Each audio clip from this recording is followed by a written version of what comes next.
நாளை கியாமத்துடைய நாளில் அல்லாஹ் 3 மனிதர்களுடன் வழக்கு தொடுக்க காத்து கொண்டிருக்கிறான். அல்லாஹ் அவர்களை பார்க்க மாட்டான், பேச மாட்டான். இவர்கள் ஆசையுடன் இருப்பார்கள், அல்லாஹுவை பார்க்க வேண்டும், அல்லாஹுடன் பேச வேண்டும் என்பதற்காக வேண்டி பல அமல்களை செய்திருப்பார்கள்.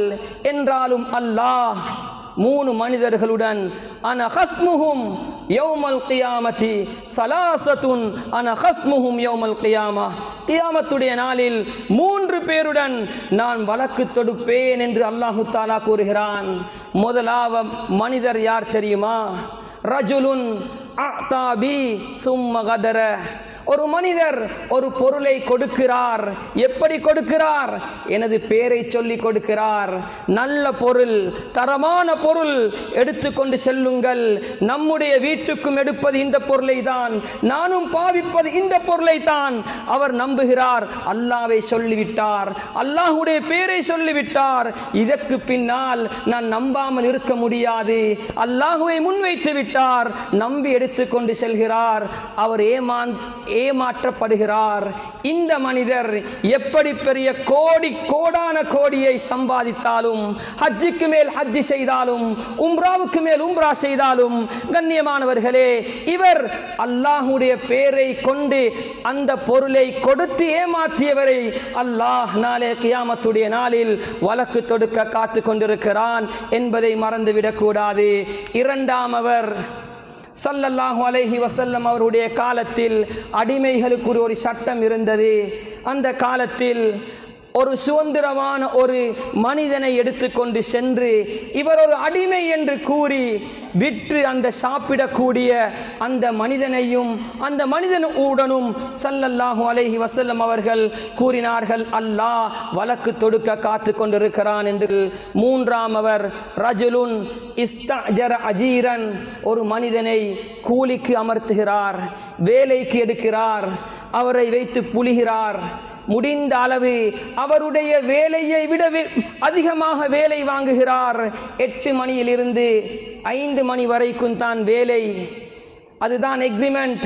8 மணியிலிருந்து 6 மணி, 7 மணி, 8 மணியாக காட்டியும் இவர் வேலை செய்கிறார். ஃபஸ்தௌஃபா மின்ஹு, அவருடைய முடிந்த அளவு வேலை வாங்கப்படுகிறது. அவர் சந்தோஷமாக இருக்கிறார்.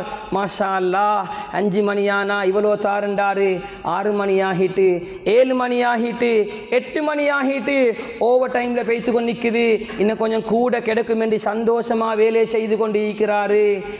வலம் யுஅ்தீஹி அஜ்ரா, அவருக்கு போதுமான கூலி கொடுக்காதவர். அவர் சல்லி எடுக்கிறாரு, சம்பளத்தை எடுக்கிறாரு, ஊற்றிந்து வர செல்ல சொல்லி போட்டு வாராரு. மகளே, இன்றைக்கு நான் வர செல்ல உங்களுக்கு இந்த சாமானை வாங்கி கொண்டு வாரேன், உங்களோட கிளாஸ் ஃபீஸை நாளே தாரேன், ஸ்கூலுக்கு அந்த சாமானை வாங்கி தாரேன் என்று ஆசை ஊட்டி போட்டு வாராரு.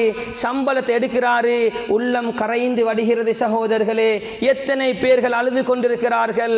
அவர் சொல்கிறார், இந்த வேலைக்கு இதை விடவும் குறைவானவர்களை அழைக்க முடியும், உனக்கு ஒரு வேலை கொடுக்க வேண்டும் என்பதற்காக வேண்டித்தான் அழைத்தேன், இதை எடுத்துக்கொண்டு போன்று விரட்டக்கூடியவர்களும் நம்மில் இருந்து கொண்டிருக்கிறார்கள். என்றாலும் இவர்கள் சமூகத்தில் தரை சிறந்தவர்கள்.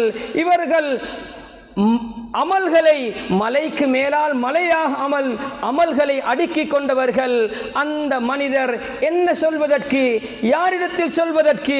இவரை கோபித்துக் கொண்டால் வேலை இனிமேல் கிடைக்காது என்பதற்காக வேண்டி அழுகையுடன் எடுத்துக்கொண்டு செல்லக்கூடியவர்களையும் நாம் பார்த்திருக்கிறோம். சகோதரர்களே, இப்படிப்பட்டவர்கள் விளங்கிக் கொள்ள வேண்டும். கண்ணியமானவர்களே, நன்றாக தெரியும், என்னுடைய வீட்டில் இவ்வளவு செலவு இருக்கிறது, அவனுக்கும் 5 பிள்ளைகள், அவனுக்கும் 4 பிள்ளைகள்.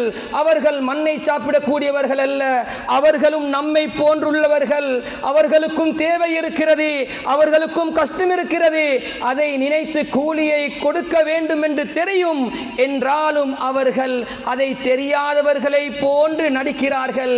இப்படிப்பட்டவர்களை அல்லாஹ் விடமாட்டான். சகோதரர்களே, மறந்துவிடக்கூடாது. அல்லாஹ் இவர்களுடன் வழக்கு தொடுக்க காத்து கொண்டிருக்கிறான் என்பதை மறந்துவிடக்கூடாது.